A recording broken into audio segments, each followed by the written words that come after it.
안녕하세요. 중절검정고시 국어의 박수미입니다. 자, 이번 시간에는요, 여러분들이 지금까지 정리했던 산문 문학들, 여러 가지 긴 산문 문학에 대한 종합 문제를 풀어볼 건데요.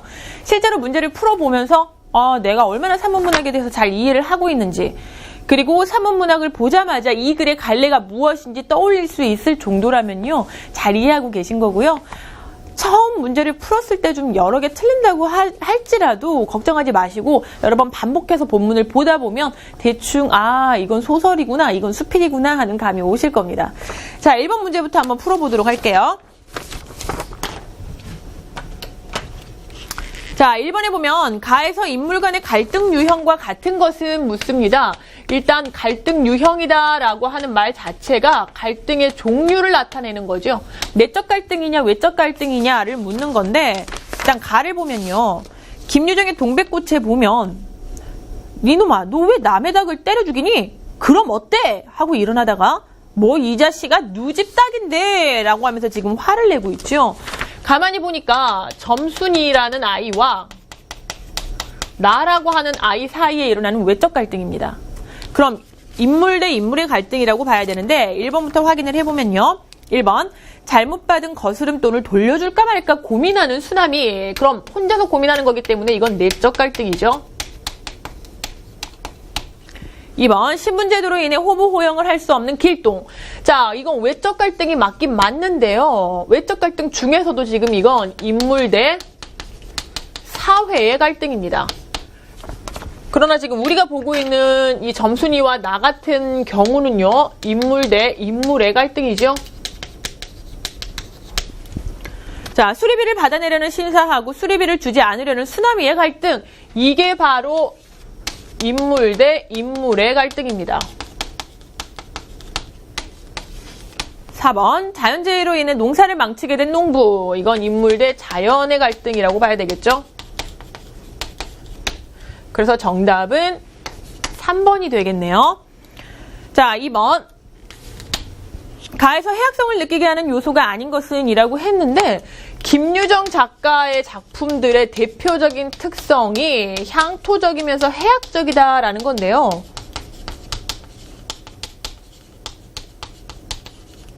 향토적이다라고 하는 건 시골의 분위기가 물씬 풍겨나는 여러 가지 소재들을 찾으면 될 것이고, 해학적이다라고 하는 건 등장인물들이 벌이는 사건에서 그를 통해 웃음을 느낄 수 있는 요소를 찾으면 되겠죠. 이 글 같은 경우에는 남녀 사이의 뒤바뀐 애정 표현, 그러니까 점순이가 적극적이고 내가 소극적인 모습, 혹은 여러 가지 비속어라던가 이런 것들을 사용해서 느껴지는 해학성, 혹은 지금 우리 독자들은 전부 다 점순이가 나를 좋아해서 벌이는 일이라는 걸 알고 있지만 나만 모르고 있죠. 나만 모르는 점순이의 애정에 대한 여러 가지에서 오는 해학성들이 있겠죠. 자, 1번, 어수룩한 나의 행동. 그러니까 가령 예를 들자면 자기 수탉에게 고추장을 먹여서 힘이 나게 해서 싸움을 붙이려고 하는 그런 모습에서 해학성이 있고요. 비속어 사용도 마찬가지고요. 적극적인 애정 표현하는 점순이와 소극적인 나의 태도도 마찬가지고요. 자, 나의 생김새에 대한 내용은 이 글에서 크게 제시되지도 않았지만 나의 생김새로 인해서 해학성을 느낄 수도 없습니다. 그래서 정답은 4번이죠. 자, 3번. 나 글의 주제는 이라고 했는데, 일단 나 글을 한번 보면요. 원미동 사람들이라고 하는 글입니다. 일단 원미동 사람들 글의 주제 자체가 이거였어요. 두 글자만 확인을 하시면요. 공존입니다. 함께 살아보려고 아웅다웅하는 것이니 라고 하는 그러한 대사들이 많이 나타나는데, 이 공존의 원리에 대해서 사람들이 겪고 있는 이런 여러 가지 갈등들을 어떻게 해결하느냐? 이해와 사랑으로, 그리고 공존의 원리를 지켜가면서 살아가면 된다라는 얘기입니다. 1번, 이웃과의 경쟁에서 살아남기 위한 노력 아니고요. 2번, 물질 만능주의 병폐도 아니죠. 3번, 이웃 사이에 벌어지는 갈등, 그리고 공존의 원리. 이게 정답이죠. 4번, 기억에 들어갈 속담으로 알맞은 것 골라라 라고 했는데, 기억 보니까 앞에 있는 내용을 보면요. 눈치를 잘 보아서 김반장한테로 갔으면 더 이익을 봤을 만정 손해는 아니니 덕분에 우리들이 고래가 싸우는 통에 우리 같은 새우들이 먹을 게 많다. 그러니 옛말이 틀렸다. 그러면 이거의 원래 표현은 고래 싸움에 새우 등 터진다죠. 그럼 고래 싸움에 새우 등 터진다라고 하는 속담을 찾아보면 4번에 2번이죠. 그러니까 강한 자들의 싸움에 중간에 끼어있는 약한 자가 오히려 어떤 피해를 입는다라는 내용을 찾으면 되겠고요. 5번 나 소설에서 시대적인 상황을 나타내는 소재는 하고 물어봤는데요. 지금 원미동 사람들에 나타나는 시대적인 상황은 1980년대입니다. 수많은 사람들이 시골에서 그러니까 돈을 벌기 위해서 도시로 떠나오던 시대이기도 하고요. 지금은 없는 1980년대만의 여러 가지 모습들이 나타나는 소재들을 찾아야 되겠죠. 자, 1번 보니까 200원짜리 초콜릿, 그리고 콩나물, 완도김, 귤. 자, 여기서 봤을 때 지금하고 다른 건요. 200원짜리 초콜릿입니다. 그러니까 지금의 우리 초콜릿의 가격하고 차이가 많이 난다라는 걸 알 수 있겠죠. 그래서 정답은 1번이고요. 가, 나와 같은 글을 감상하는 방법으로 올바른 것이라고 했는데 가, 나 모두 다 소설입니다. 자, 1번 함축적인 시어의 의미를 파악하며 감상한다. 시어의 의미를 파악하는 건 시에 해당되고요. 2번 제시된 정보들을 요약하며 읽어나간다. 정보를 요약하는 글은 정보를 전달하는 설명문입니다. 3번 사건에 따른 갈등 유형을 파악하며 읽는다. 갈등 유형이 드러나는 글이 바로 소설이죠. 4번 글쓴이의 주장과 근거를 찾아가며 읽는다. 이거 논설문입니다. 그래서 정답은 소설이 되겠죠. 자, 7번 문제 보도록 하겠습니다. 다의 글쓴이가 궁극적으로 말하고자 라고 하는데 다의 글을 보니까 먹어서 죽는다라고 하는 글이죠. 먹어서 죽는다라고 하는 이 글 자체가 법정 스님의 글로서 수필이었죠. 수필 중에서도 굳이 따지자면 주장이 약간 들어간 중수필에 해당되는 글입니다. 자, 궁극적으로 말하고자 하는 바. 궁극적으로 말하고자 하는 바를 두 글자로 줄이면 뭐가 되냐면요. 결론적으로 주제가 됩니다. 그래서 먹어서 죽는다의 주제는 크게 봤을 때 이거죠. 육식 위주의 식생활에서 벗어나서 전통적인 우리 식생활인 채식 위주의 식생활로 돌아가야 한다라는 내용이거든요. 자, 1번 지구상에는 수많은 사람들이 굶주리고 있다.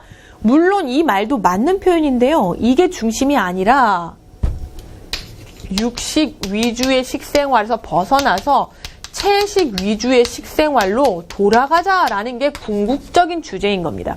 자, 2번 산업화 도시화가 식생활에 영향을 주었다. 사실이긴 하나 주제는 아닙니다. 3. 육식 위주 식습관보다 채식 위주 식습관을 길러야 한다. 따라서 정답은 3번이겠죠. 자, 8번 가나다 글의 특성으로 알맞은 것이라고 물어봤는데요. 글의 특성이라고 했을 땐 각각 글의 갈래를 먼저 확인을 하셔야 돼요. 그래서 가와 나 같은 경우는 둘 다 소설이었고요. 다 같은 경우엔 수필이었거든요. 이 정도 먼저 정리를 하신 다음에 보기를 보면 1번 가나 다는 모두 다 글쓴이의 경험을 쓴 글이다 라고 했는데 경험을 쓴 글은 다 하나만 해당됩니다. 다만 수필이죠. 2번 가는 소설이고 나와 다는 수필이다. 아니요. 가와 나가 소설이고 다가 수필입니다. 3번 가 나는 소설이고 다는 수필이다. 따라서 일단 정답은 3번이고요. 4번 가나다는 모두 인물의 갈등이 드러나는 소설이다 라고 했는데 소설에 해당하는 건 가와 나만 해당합니다. 특히나 8번 같은 유형의 문제는 세 가지 글 중에 한 가지라도 글의 갈래를 모르고 있으면 풀 수 없는 문제죠. 자, 9번 문제. 가 글에 대한 시점에 대한 설명으로 올바른 것 하고 물어봤는데요. 가 글이 아까 우리 동백꽃이었죠. 그리고 나라고 하는 등장인물이 분명히 나타나는 걸로 봤을 때 일단 내가 글 속에 등장한다? 그럼 이건 1인칭입니다. 그런데 이 나라고 하는 인물하고 점순이라고 하는 인물하고 둘이 주인공이죠. 그럼 1인칭 주인공 시점입니다. 1번 주인공인 내가 자신의 이야기를 하고 있다. 이게 바로 1인칭 주인공 시점에 대한 설명이니까 정답은 1번이겠고 2, 3, 4번 뭐가 틀렸나 봅시다. 2번 등장인물인 나까지는 맞아요. 근데 주인공을 관찰하며 서술하고 있다라고 했는데 2번에 대한 설명은 1인칭 관찰자 시점입니다. 3번 서술자가 작품 밖에서 등장인물의 심리까지 모두 다 묘사하고 있다. 서술자가 등장한다는 건 일단 3인칭이고요. 심리까지 다 묘사할 수 있는 건 신하고 가까운 인물만이 할 수 있어요. 그래서 전지적 작가 시점.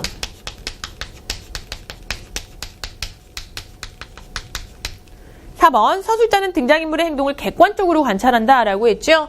객관적으로 관찰하기 때문에 3인칭 작가가 관찰만 하는 관찰자 시점에 해당됩니다. 따라서 정답은 1번이 되겠죠. 10번 문제 보도록 할게요.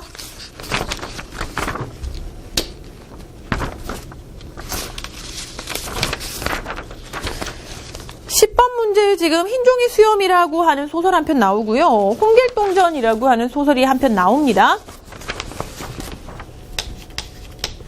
10번 가글의 시대적인 배경에 대한 설명으로 올바른 것 하고 나오는데 일단 흰종이 수염에 나타나는 시대적인 배경을 여러분들이 찾으셔야 되는데 흰종이 수염에 나타나는 동길이라고 하는 친구는요. 아버지가 전쟁에 노무자로 끌려나가서 파란 쪽을 잃고 돌아오죠. 그리고 나서 아버지가 가족들을 위해 생계를 책임지기 위해서 우스꽝스러운 모습을 하고 영화관, 극장의 간판으로 취직을 하게 됩니다. 그때 한 게 아버지의 흰 종이 수염이고요. 이런 흰 종이 수염이라고 하는 소재 자체가 아버지의 책임감 혹은 전쟁으로 인한 비극성을 더 강조시켜주는 그런 소재이기도 하죠. 자, 그래서 이 글의 시대적인 배경을 보자라고 한다면 6.25 전쟁 직후다라고 볼 수 있는데 1, 2, 3, 4번 중에서 6.25 전쟁 직후에 해당되는 건 4번이죠. 11번 나에서 길동이 갈등하는 근본적인 원인을 보라고 했는데 나에 보니까 혼자 고민하는 이유가 소인에겐 귀함이 없사오니 어찌 사람이라 하겠습니까? 나 길러주신 어머니의 은혜를 입었음에도 불구하고 아버지를 아버지라 부르지 못하고 형을 형이라 부르지 못하오니 어찌 사람이라 하겠습니까? 자, 호부호영을 못하는 이유가 첫째는 자신의 신분 때문입니다. 서자라는 이유 때문에 아버지임에도 아버지라고 부를 수가 없게 되는 거죠. 적서차별, 즉 신분제도 때문인 거죠. 자, 그럼 근본적인 원인을 찾으라고 한다면 적서차별이라는 말이 들어가거나 신분제라는 말이 들어가야 되는데 1번 부모에게 효를 못하기 때문 아니고요. 2번 남녀차별 아니고요. 3번 신분제로 인한 적서차별이 근본적인 갈등의 원인이죠. 그렇기 때문에 우리가 계속해서 뭐라고 얘기하냐면 홍길동전 같은 경우의 갈등은 길동과 사회제도와의 외적 갈등이다 라고 얘기합니다. 그래서 인물들 사회와의 갈등을 드러내는 가장 좋은 예로 홍길동전이 나타나니까 잘 기억을 해두시길 바라고요. 12번 봅시다. 나글의 기억에 나타난 고전소설의 특징으로 올바른 것이라고 하는데 고전소설이라고 하는 소설 자체가 가부기역 이전에 지어진 소설이다 보니까 현대소설하고는 대단히 많은 차이점이 많거든요. 특성이. 정리 한번 해볼게요. 기억을 찾아보면 그때 마침 공이 또한 달빛을 구경하다가 길동이 서성거리는 걸 보고 즉시 불러 물었다. 자, 우리가 알고 있는 고전소설의 특징은요, 우연적이다, 비현실적이다, 행복한 결말이다, 여러 가지 있는데, 그때 마침, 그러니까 홍길동이 거기서 고민하고 있는 그 상태에 어쩜 그때 마침 공이 지나가느냐, 이건 뭐냐면, 그 전부터 공이 지나갈 수 있는 환경을 만들어준 게 아니라, 그냥 우연하게, 그러한 일이 일어나게끔 제시를 한 겁니다. 자, 1번 인물의 삶을 일대기적 구성으로 보여준다. 물론 지금 1, 2, 3번에 나타나는 내용들은요. 고전소설의 특성이 맞긴 합니다. 그러나 중요한 건 기억에 해당하는 고전소설의 특성을 찾으라고 했기 때문에 1번은 답이 아니고요. 2번 사건이 우연적으로 일어난다. 따라서 2번이 정답이겠죠. 3번 비현실적인 사건이 전개된다. 이것도 고전소설의 특성이긴 하나 기억에서 찾을 수 있는 건 아니고요. 4번 평면적인 인물이 등장한다. 이것도 역시 고전소설의 특성은 맞지만 여기에 나타나는 내용은 아닙니다. 13번 가나의 갈래상 특징으로 올바른 것 하고 물어보는데 가와 나의 글을 보면 분명히 둘 다 소설입니다. 근데 가나의 특징을 물어보는 걸 보니 가와 나의 차이점이 분명히 존재할 것 같거든요. 가 같은 경우는 소설이긴 하지만 흰 종이 수염, 현대소설, 그리고 전쟁 후의 이야기를 담은 전후소설로 본다면 나 같은 경우는 홍길동전, 즉 고전소설, 그리고 내용상으로 봤을 땐 영웅에 등장하는 영웅소설이기도 하고 사회의 어떤 내용을 비판하는 사회소설이기도 하고요. 최초의 한글소설이기도 합니다. 이 정도 정리해 놓으시고 13번 문제 풀어볼게요. 가는 연극을 위한 대본이고 나는 소설이다 라고 했는데 연극을 위한 대본은 희곡이라고 얘기하죠. 그러니 1번은 이미 틀렸습니다. 2번 가는 개화기 이후에 쓰여진 소설이고 나는 개화기 이전에 쓰여진 소설이다. 이게 바로 현대소설과 고전소설에 대한 설명이니까 2번은 맞고요. 3번 가, 나 모두 고전소설인가요? 아니요. 가는 현대소설입니다. 4번 가는 운율을 느낄 수 있나요? 운율을 느낄 수 있는 건 시의 경우에만 운율을 느낄 수가 있고요. 소설은 운율을 느낄 수가 없습니다. 따라서 정답은 2번이 되겠죠.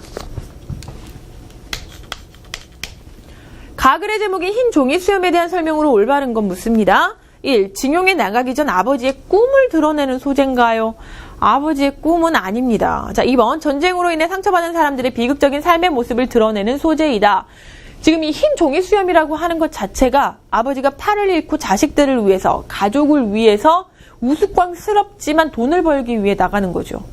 이렇게 만든 게 전부 다 전쟁으로 인한 것이죠. 그래서 전쟁으로 인한 비극적인 삶의 모습을 지금 작품을 통해 드러내고자 하는 겁니다. 정답은 2번이죠. 자, 3번 나에 드러난 길동의 가치관 물어봤는데요. 나를 보게 되면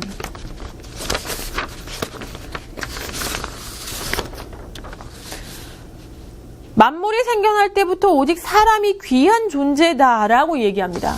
그러면서 제가 호부호영을 하지 못하고 사람 노릇을 하지 못하는 게 한스럽습니다 라고 얘기를 합니다. 그러니까 자신에게 주어진 운명에 대해서 그대로 받아들이는 성격이 아니라 그것에 대해서 꾸준히 개척하고자 하는 성향을 지닌다라는 걸 알 수 있고요. 기본적으로 우리가 정리를 해두어야 할 여러 가지 것들이 있는데 홍길동전에서는요. 작품 속에 드러나는 사상이라던가 작품 속에 드러나는 시대적인 배경이라던가 이런 것들을 찾으셔야 돼요. 일단 여기에 나타나는 작품 속의 길동의 가치관을 찾아보자면 자, 현실 수능적? 일단 수능적인 인물은 홍길동이 아니라 홍판서, 아버지, 그리고 춘섬. 홍길동의 뭐가 현실의 수능적이죠. 그럼 길동 같은 경우에는 현실의 수능적이 아니라 현실의 개혁적인 인물입니다. 현실 비판적. 2번 주어진 운명을 받아들이려는 사고방식도 역시 여기 1번의 똑같은 내용 홍판서와 춘섬에 관련된 얘기고요. 부조리한 현실을 개혁하려는 사고방식 이게 바로 길동의 특성. 그러니까 정답은 3번이 되겠죠. 4번 인간보다 물질을 중요하게 여긴다라는 내용은 여기에서 알 수가 없습니다. 자, 16번 나의 니은에서 알 수 있는 작가의 사상은 이라고 했는데 니은을 한번 보시면요. 만물이 생겨날 때부터 사람만이 귀한 존재다. 그러니까 사람이 가장 우선이다 라고 하는 존재죠. 자, 인과 응보라고 하는 건 자신이 한 만큼 거두어들인다. 원인이 있으면 결과가 있다. 나쁜 짓을 하면 나쁜 벌을 받게 된다라는 얘기니까 관련 없는 내용이고요. 2번 권선지ing학이라고 하는 것도 역시 착한 사람은 복을 받고 나쁜 사람은 벌을 받는다라는 내용이죠. 3번 만민평등. 누구나 하늘 아래에서는 동등한 인간의 자격을 받게 된다. 만민은 평등하다라는 내용. 그래서 정답은 16번의 정답은 3번이 되겠고요. 입신양명이라고 하는 건 홍길동이 원하는 것이긴 합니다. 그러니까 자신의 몸을 세워서 이름을 널리 알리는 거. 그러니까 지금 조선시대 당시라면 벼슬길에 올라서 공을 세우고 부모님께 효도하는 게 입신양명의 가장 큰 방법이겠지요. 여기에서 그렇지만 니은에서 알 수 있는 작가의 사상은 입신양명이 아니라 만민평등 사상이다 라고 보셔야 합니다. 17번부터 보도록 할게요. 자, 17번을 보려고 하니 지금 둘 다 하나는 들판에서, 하나는 마라톤, 하나는 운수 좋은 날입니다. 자, 가와 나에 대한 설명으로 알맞지 않은 건 물어봤는데 일단 가는 들판에서라고 했으니까 이건 희곡이고요. 나는 마라톤이라고 했으니까 이건 시나리오입니다. 그렇게 뒀을 때 1번 가의 구성 요소는 막과 장인가요? 희곡의 구성 요소 막과 장 맞습니다. 2번 나는 시간 공간적 배경에 제약이 심하나요? 시나리오 같은 경우는 시간 공간적인 배경에 제약이 없는 편입니다. 그러니까 잘못된 설명이라고 봐야 되겠죠? 2번 3번 가는 연극을 위한 대본 맞고요. 나는 영화 드라마를 위한 대본 맞죠? 그리고 나는 드라마를 위한 대본이니까 촬영을 위한 특수용어가 사용되고 있죠. 자, 가의 기억이 의미하는 바로 알맞은 것 하고 물었는데요. 가의 기억을 보면 측량기사와 조수들입니다. 자, 여러분들이 들판에서라고 하는 작품을 읽을 때 제가 분명히 말씀드렸던 게 뭐냐면 형과 아우, 측량기사 이 셋은 단순한 등장인물이 아니다라고 얘기했죠. 형과 아우 같은 경우는 지금 우리의 모습, 남과 북의 대립의 모습을 보여주고 있고요. 측량기사는 우리 남북을 갈라놓게 만든 외세를 말합니다. 어찌됐든 형과 아우는 나중에 민들레꽃으로 인해서 서로 화해를 하게 되죠. 그렇다는 건 우리 남과 북도 우리의 힘으로 이렇게 다시 화합할 수 있다는 걸 보여주는 거고요.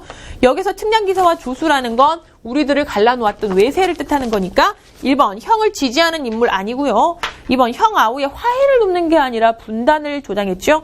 3. 우리 민족 아니고 4. 외부 세력이죠. 19번 가의 말뚝과 밧줄이 의미하는 바로 알맞은 것이라고 했는데 가의 말뚝과 밧줄 같은 경우는요. 형과 아우 사이를 확실하게 금그어 놓는 수단입니다. 분단이라고 봐야 되겠죠.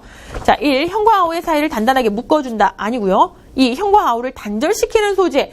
단절이 바로 말뚝과 밧줄에 대한 의미겠죠.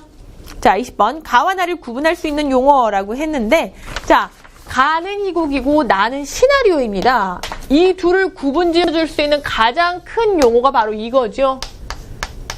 시나리오에는 씬넘버가 있지만 희곡에는 씬넘버가 없습니다. 장면 번호. 그래서 정답은 20번에 3번이 되겠죠. 자, 칠판 한번 깨끗이 지우고 다시 나타나도록 할게요.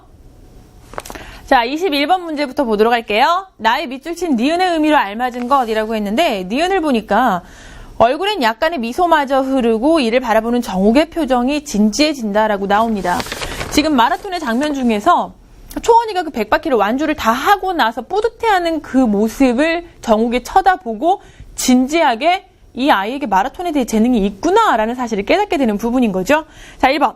정욱은 초원이를 한심하게 느낀다 아니고요. 2번. 정욱은 초원이에게 마라톤 완주 가능성을 느낀다. 그래서 실제로 조금 더 진지한 모습으로 이제 연습에 임하게 됩니다. 자, 22번. 가와 소설의 공통점으로 알맞은 것이라고 했는데 가는 희곡이고요. 다는 가와 소설의 공통점. 희곡과 소설의 공통점이네요. 희곡과 소설의 공통점. 일단 목적 자체가 다르죠. 근데 가장 공통점이다라고 할 수 있는 건 둘 다 무엇으로 만들어진 갈등으로 이루어진 갈등의 문학이다라는 내용. 자, 1번 독자에게 정보를 주기 위한 글이다. 정보를 주기 위한 글은 우리가 설명문이라고 얘기하죠. 2번 운율을 느낄 수 있는 표현이 등장한다. 이건 시죠.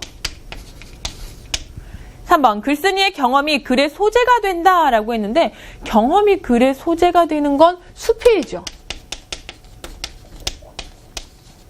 4번 등장인물의 갈등으로 사건이 전개된다라고 했는데 갈등으로 사건이 전개되는 게 바로 소설이나 희곡이나 시나리오겠죠. 그래서 정답은 4번입니다. 23번 다의 제목이 운수 좋은 날에 대한 설명으로 올바른 것이라고 했는데 이 운수 좋은 날이라고 하는 작품의 제목은요. 실제 기출문제에서도 많이 출제가 된 적이 있습니다. 제목은 운수가 좋은 날이지만 내용의 끝을 가보면 운수가 지독히도 나쁜 아내가 죽은 날이 되는 거죠. 그래서 제목 자체가 반어적인 제목이다라는 건데 1번 작품의 결말을 희극적으로 만들어주는 게 아니라 결말은 비극적입니다. 2번 돈을 많이 벌어 기분이 좋았던 날을 비유한 표현이 아니라 마지막에 아내가 죽은 비극적인 날을 더 부각시켜주는 표현인 거죠. 3번 실제로 아내가 죽은 가장 운수 나쁜 날로 반어적인 표현을 사용해 비극적인 상황을 극대화시키는 그런 제목 맞죠? 4번 시대적인 배경을 알려주는 제목이다 라고 했는데 운수 좋은 날이라는 제목으로 시대적인 상황을 알 수는 없습니다. 자, 25번 나 글의 기억과 같은 의미로 사용된 소재가 아닌 것은 이라고 했는데 나 글을 일단 좀 제가 24번을 먼저 봐야 되겠네요.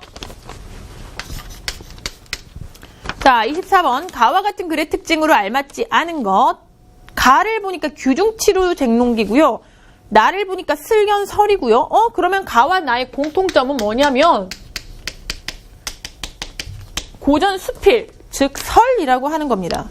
그리고 다는 청춘 예찬이라고 해서 청춘을 예찬하는 내용의 수필입니다. 어쨌든 이건 고전이고요. 이건 시기상으로 봤을 때 현대겠죠? 자, 우리 이제 가에 대한 설명이니까 1번 시기적으로 개화기 이후에 창작된 게 아니라 이전에 창작된 글입니다. 따라서 정답은 일단 1번이고요. 2번 교훈적이며 풍자적인 내용이 많고요. 예화 의견의 2단 구성 많고요. 비유적이고 우의적인 표현이 많은 것도 맞죠. 자, 25번 나글의 기억과 같은 의미로 사용된 소재가 아닌 것은 이라고 했는데 기억을 보니까 엄지손가락에 대한 내용이 나옵니다. 이규보의 슬견설이라고 하는 내용을 보면요. 큰 것과 작은 것에 대한 대비 나오죠. 큰 것도 작은 것도 둘 다 생명은 소중한 것이다 라는 얘기입니다. 편견을 가지고 사물을 보지 말고 본질을 보아라 라는 얘기. 그럼 그렇게 봤을 때 5개의 손가락 중에 엄지손가락은 가장 큰 것이고 나머지 손가락들은 작은 것을 의미하겠죠. 자, 그럼 1, 2, 3, 4번 중에서 큰 것과 같은 의미로 사용된 소재가 아닌 것, 즉 작은 것과 관련된 내용을 찾아라 라고 한다면 1번 대붕, 2번 개, 3번 메추리, 4번 쇳불. 그럼 대붕과 개와 쇳불은 전부 다 큰 것이지만 메추리 같은 경우는요. 큰 알을 비유해서 작은 것이기 때문에 정답은 3번이겠죠. 자, 나글의 A에 해당하는 내용으로 알맞지 않은 것 했는데 A를 보면요. 도를 이야기하겠습니다 라고 얘기했습니다. 지금 이규보의 슬견설에 나온 내용 중에 엄지손가락과 나머지 손가락을 동일시하고 큰 새의 알과 메추리 알을 동일시하게 본 다음에 도를 이야기하겠습니다. 여기서 말하는 도라는 게 이 글의 주제이기도 합니다. 어떤 내용이냐? 본질을 파악해라. 모든 생명은 다 소중하다라는 내용이죠. 1번 크기에 상관없이 모든 생명은 소중하다. 맞고요. 2번 사물을 선입견이나 편견에서 벗어나 바라보자. 맞고요. 3. 사물의 본질을 올바로 파악하자. 맞고요. 4번 사물의 가치는 크기에 따라 다른 게 아니라 모두 다 같다입니다. 그래서 정답은 4번이죠. 27. 다의 핵심어로 가장 적절한 것이라고 했는데 청춘 예찬의 핵심어는 청춘입니다. 그래서 정답은 1번이겠죠. 자, 28번. 28번에 지금 글이 3개가 있는데요. 첫 번째는 섬진강 기행이라고 해서 기행문이고요. 두 번째는 수필, 세 번째는 소설입니다. 가글의 기억에 드러난 기행문의 요소라고 했는데 우리가 알고 있는 기행문의 요소 3가지 있죠. 여정, 견문, 감상. 이 중에 기억은 자전거를 타고 여우치마를 지나 옥정호수를 돌아 나왔다. 어디로 이동하는지 알려주는 거니까 여정에 대한 거네요. 그럼 정답은 1번입니다. 가글의 성격으로 알맞지 않은 것이라고 했는데 가글 자체가 기행문이죠. 기행문은 내가 어딘가를 여행 다녀와서 쓴 느낌을 적은 글로 수필의 일종입니다. 1. 여행지에 대한 글쓴이의 주관적인 감상이 들어갈 수밖에 없죠. 자신의 경험담이니까. 2번 글쓴이의 가치관 드러나고요. 3번 체험적이고요. 4번 허구적인 게 아니라 기행문은 체험적이고 경험적인 글입니다. 30번 나글의 니은에 담긴 의미로 알맞지 않은 건 물어봤는데 괜찮아 라고 하는 내용이죠. 그러니까 깨옷장수 아저씨가 다리가 불편한 나에게 깨옷을 내밀면서 괜찮아 라고 하면서 주고 난 그걸 받아들면서 이 세상엔 선의와 사랑이 있구나. 용서가 있구나. 너그러움이 있구나 라는 걸 이해하게 됩니다. 자, 1. 선의와 사랑 2. 위로 3. 체념 4. 이해.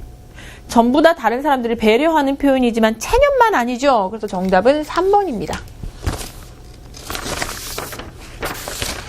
다에 쓰인 시점에 대한 설명으로 옳은 것이라고 했는데 다를 보니까 사랑 손님과 어머니입니다. 그럼 시점이라고 했으니까 서술자를 찾아야 되는데 나는 금년 6살 난 처녀애입니다. 라고 지금 나라고 하는 인물이 등장을 했다. 그럼 1인칭인 거죠. 그런데 이 나라고 하는 인물이 주인공이 아니라 주인공인 사랑 손님하고 어머니를 관찰하는 입장이다. 그럼 이건 1인칭 관찰자 시점이죠. 자, 1번 서술자가 작품 밖에 있나요? 아니요. 1인칭은 작품 안에 있습니다.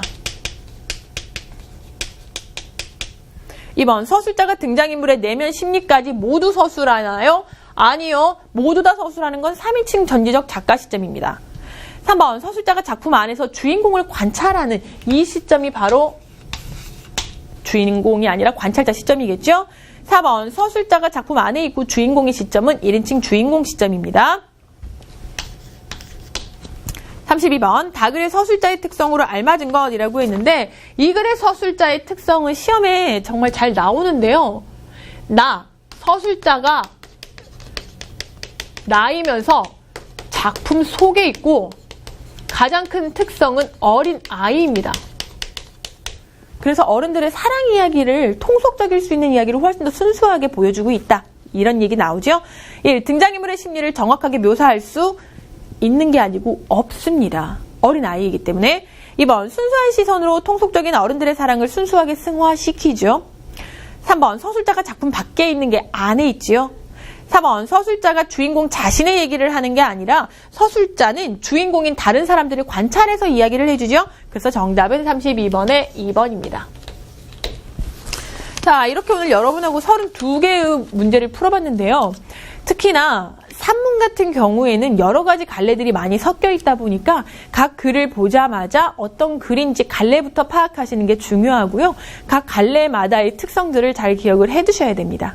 자, 오늘 문제 푸느라 고생 많이 하셨고요. 문제 풀고 나서 이해가 안 되거나 하는 내용들은 계속해서 질문 게시판에 올려주시면 제가 답변을 해드리겠습니다. 틀린 문제 위주로 계속해서 반복해서 공부를 하시면 도움 많이 될 거라고 믿습니다.